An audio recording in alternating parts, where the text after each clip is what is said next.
Hello guys, welcome to the vlog, and for today's video, ayun, dumating na nga yung spoiler natin na ating kinahihintay. So same day, maaga pa naman. Binuksan ko lang, tapos tinignan ko. Yun, kulay black nga siya.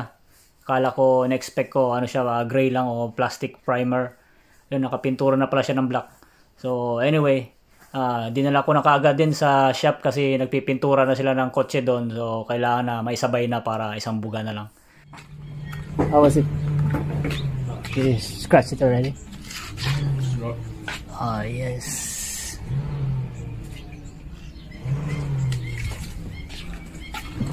And this one too. At ito na nga yung part ng pintuan na may kalawang. Nakakala ko simpleng buko lang. Tapos yung kinuskus nila, butas na pala hanggang loob. So nag-decide na yung gagawa na tanggalin na lang yan at palitan ng panibagong yero. So ayun, mas maganda pa yung nangyari. At ito na yung spoiler na pinturahan na nila. So mananatili muna siya dyan ng 1 day. And then on the next day babalik tayo para makita natin kung paano nila install yung spoiler sa likod ng trunk. Tsaka ito pala guys, yung gilid, yun, napinturahan na rin yung pintuan. So hindi na halata yung may kalawang dyan kasi tinanggal na nila eh. 6 months later.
Last part. The last part of the puzzle.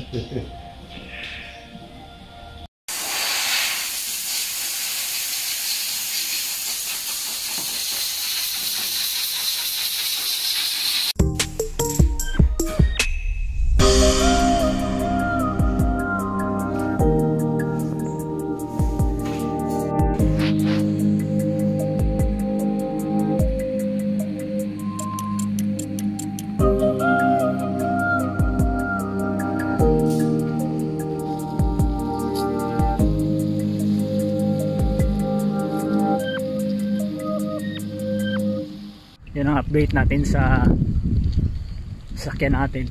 Galing lang natin sa shop dun. So yun, nakikabit na yung spoiler. Then ano na lang, batting na lang some some details. Then ugasan nila, just i-message na lang ako to pick up my car. Balik tayo mamaya pag natapos nila yung polish. Uwi muna tayo at mag-12 na, kain muna tayo kasi mag-break na rin sila ng 12.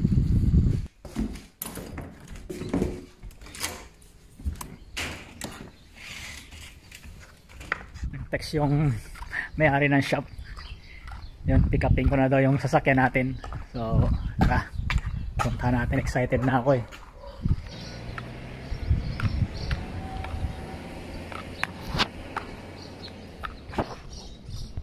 Lakad uli, ganda ng cherry blossom. Woo! Makapagtanim nga nito sa bahay.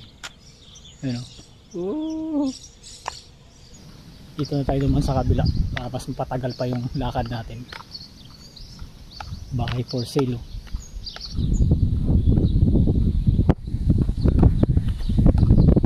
Malapit na tayo. Kita ko na, nasa labas na yung sakyan. Atin na ako, ano kayang ginawa nilang kinis yan. Sobrang kinis kaya. Kita ko na, hindi yan nasa harap, yung nasa likod. Ikutan muna natin. Hindi mo tayo mapakita sa may-ari ng shop. May truck sa loob eh. Busy siguro sila.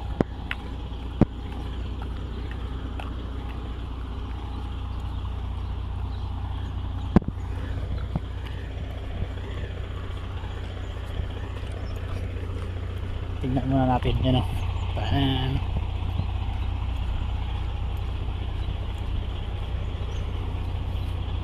Ito tayo sa yan. Kissed Cars. Ito na siya. Dito na tayo sa part na pininturahan. Yan o. Uy. Kinis. Na rin yung ano dito. Gas-gas.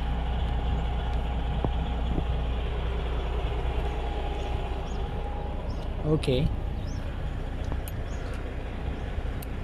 Nabapping nga nila. Ang linis. Dito. Wala na rin yung mga markings. Nawala.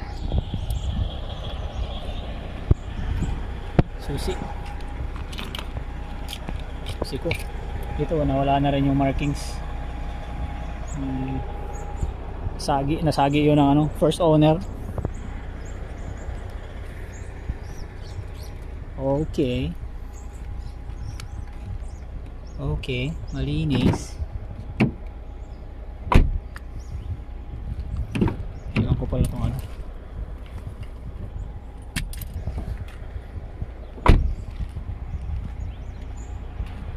Dito ako na-excite. Not na-excite, na-excited. Wow.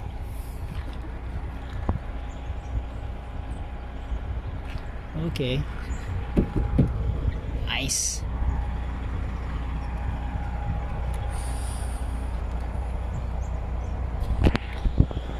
Settle muna natin yung bayad. Kung magkano to. Alright, Kate. Thank you so much. No worries, thank you. Yeah.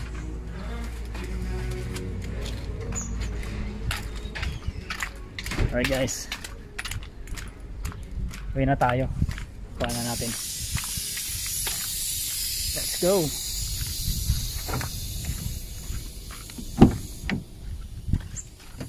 Excited na ako dito ah. Set ko bigla. Saglit lang. Yan. Okay, let's go. Na-miss ko yung kotse ko.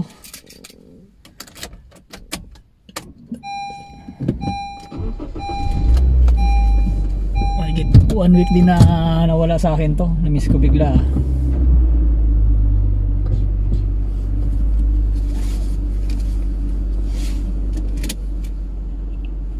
Tara, uwian na. Wait.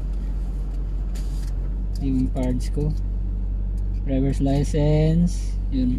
Huwag kalimutan mamaya. Wala pala akong driver's license ano. Yari na. Uwi muna tayo.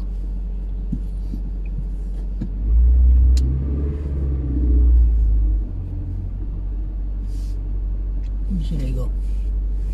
This way. This way.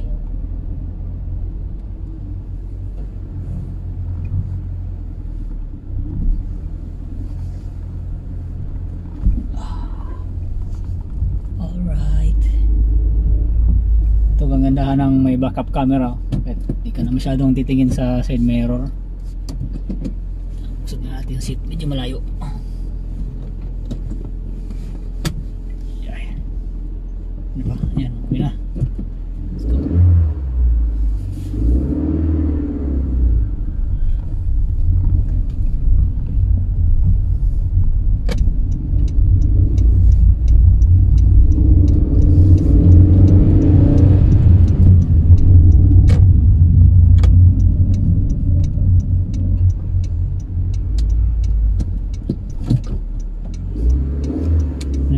sa preno ah.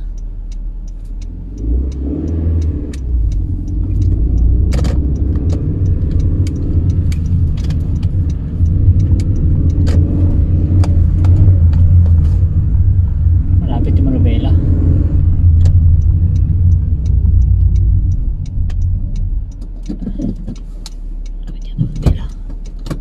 Yun, na-adjust kasi nila yung Manobela eh. Ay yung upuan, na-adjust. Bago ako ng isang linggo na ano, hindi nahawakan.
Ikutan muna natin uli.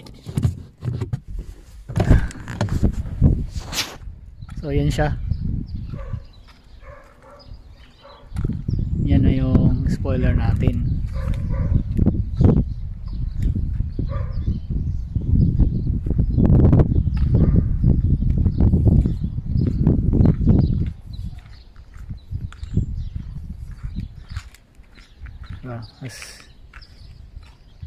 May forma na siya ngayon, medyo humaba na yung likod kaysa dati. Tapos yun, kininis nila lahat yan, buffing, kumintabuli, nawala yung ano, parang first owner na markings.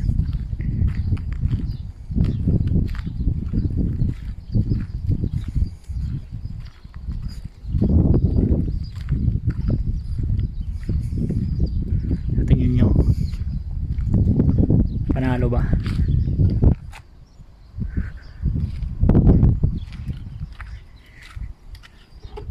Yan, parang OEM din, hindi siya halatang binutas lang. Nice.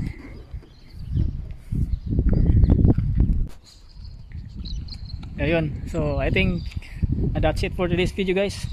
Abangan nyo na lang yung mga ibang upgrades na gagawin ko dyan. So yung wheels malapit natin may kabit, so, rubber na lang ang kulang, tapos hinihintay ko pa rin yung lug nuts na binili ko, wala pa. So bumili kasi ako ng titanium lug nuts, so yun, papakita ko sa inyo pag dumating yun. So yeah, thank you so much for watching.